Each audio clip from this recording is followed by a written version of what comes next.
So, as promised, what we're going to be trying to say as of now is all about improving our what? Speaking and listening skill. Okay, are you with me, guys? Please, yeah, pull yourself together. Wake up. Okay, these expressions that I put down on this screen are said to be commonly used expressions, mostly in spoken language, and they are normally used in American English. How could I know that? Because I have taken them from what? American movies. You got no idea to what degree I exert myself to be, you know what I'm saying, rounding all these expressions up.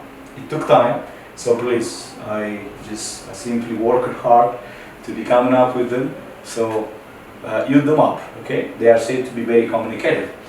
All these expressions have almost the same meaning, but we perceive some degree difference. Some of them are used to be shown strong. Refusal.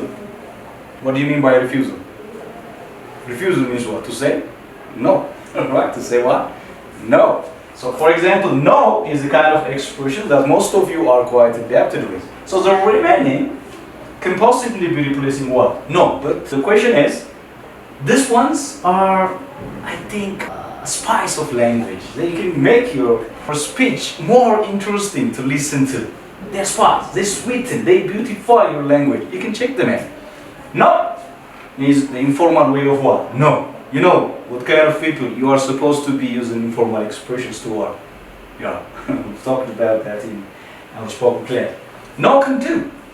Haven't you perceived some grammatical error here? But it's idiomatical expression. In some sort of idiomatical expressions, you are licensed to be transgressing some grammatical rules. It's okay. No can do means what? I cannot do what you are asking me for. And mostly, these expressions are said with your head shaking. Right to left or left to right? No. Okay, nothing doing. It's also refusing. Not a chance.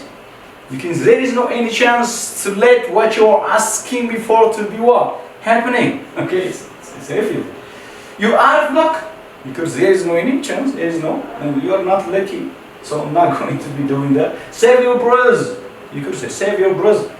That means, if you keep begging me, you will be bringing about any kind of difference. So save your energy and do it for something else that can possibly be what? Working out. Something like that. This one is funny. Only in your dreams. What you are asking me for can possibly be happening in your dreams. But the moment you wake up, the moment it's not there. Okay? What about this one, guys? It's idiomatical and humorous sort of expressions, alright? When pigs fly. Do you know pigs? Pigs, it's common animals with 4 legs. So do they fly? I don't think they do. Unless it's in kind of animation movies, alright?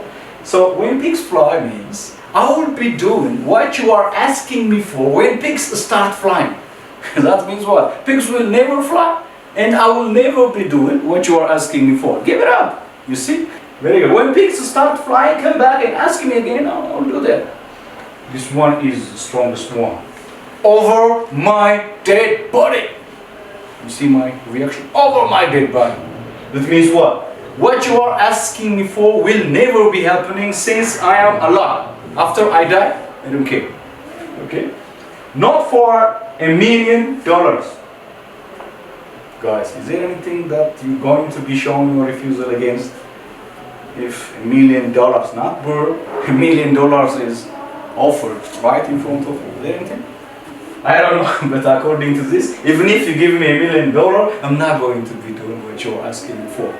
Okay? These are the expressions that I used to be shown what? Refusal. Use them. And at the same time, if the person you're talking to comes up with this kind of expressions, this is the way he can understand them. Very good. Aren't they a little bit interesting? For example, no. And what? Not a chance. Which one is more interesting to listen to? I think this one. Not a chance. So make your speech more interesting. Okay? And these expressions are related to what? The first one. If there is a refusal, there is begging. Begging in the sense what? You ask somebody for something with what? Sense of politeness. Okay? Check this one out. For God's sake, See? It's not combined with what? This kind of gesture. For God's sake. That means you're begging that person in the name of what? In the name of God. For Allah's sake.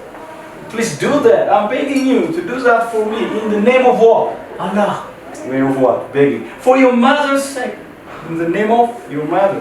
For your, here you can possibly be using what? The possessive form of what? And now that names somebody, you're begging someone else what?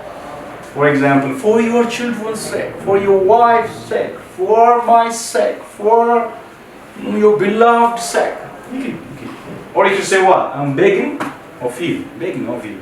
Or don't make me beg you. Sometimes Americans use these expressions when they beg someone for something. Okay, that's what I have all come up with for today. I hope you enjoyed it. But I would like to let you know that I served perfect time. Thank you very much. Thank you for your attention. Ta-ta.